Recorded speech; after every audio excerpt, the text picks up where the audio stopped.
Ambassador, thank you so much for talking to VOA. So, Ayesha, thank you for having me. You've had recent contacts with the Taliban. You were in Doha. How did you find them?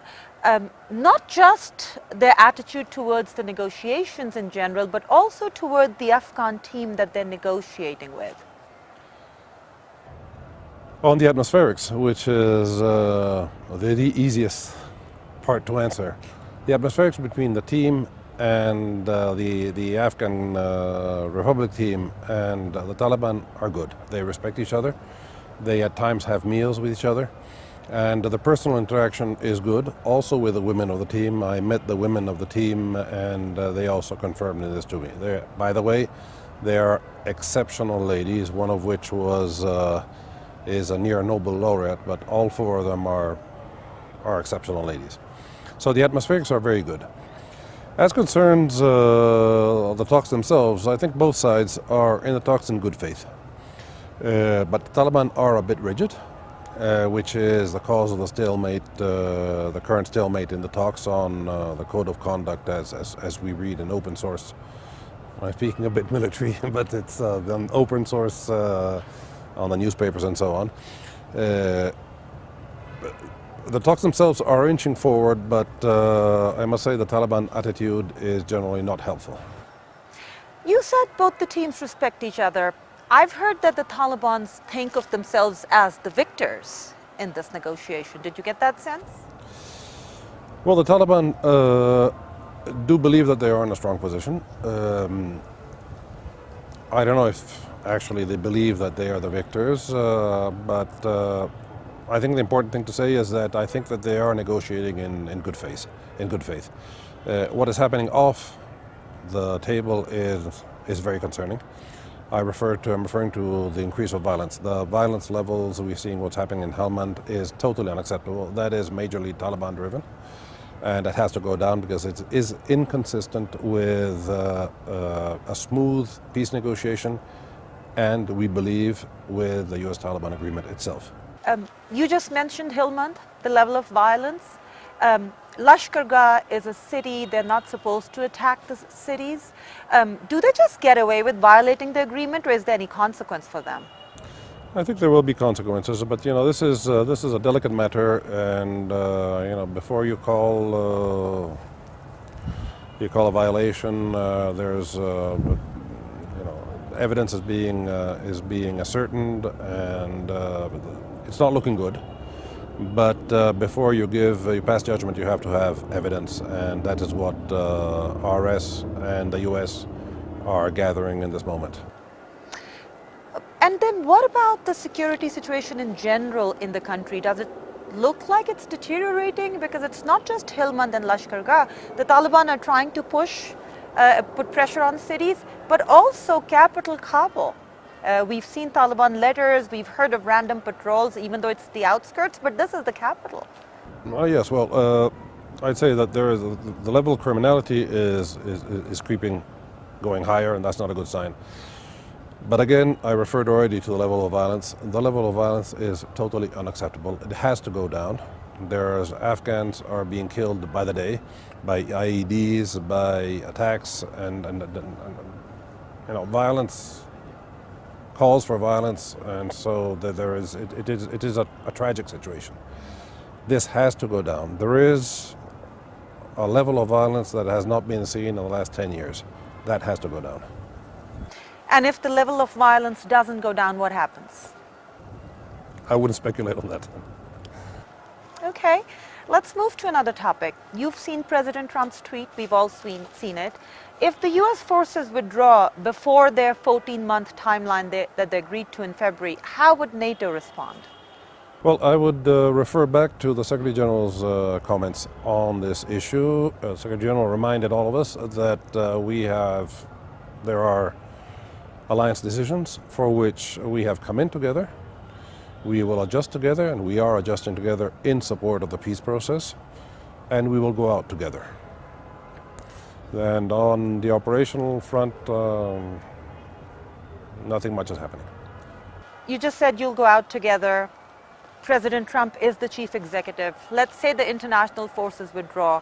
And we've seen very recently in Helmand that whenever the fighting gets fierce, the Afghan forces do require air support, particularly from the Americans. So what happens to the Afghan forces if the international forces withdraw without a political agreement?